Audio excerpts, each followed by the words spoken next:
أنا كنت فاكرة إننا هندخل الجواز زي ما بيقولوا كده عسل وورد وكلام ناعم. أول أسبوع طلع كله خناقات. يعني أول خناقة بجد كانت على منديل.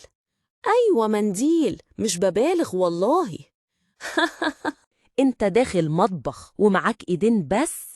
فين المنديل؟ دي مش عزومة، دي مسؤولية يا خالد.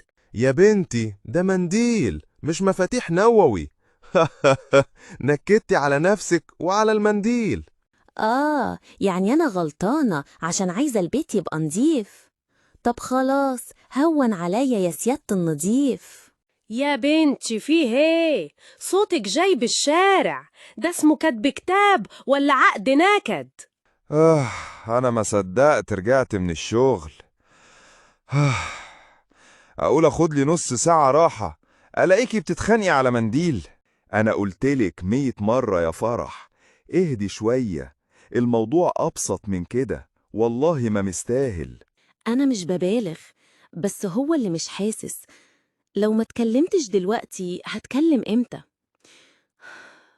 بعد ما يبقى النكد هو العادي. بس بجد دي كانت أول خناقة بعد الجواز.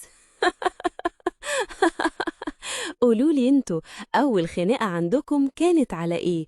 واستنونا هتعرفوا ليه نمت لوحدي وأنا لسه عروسة.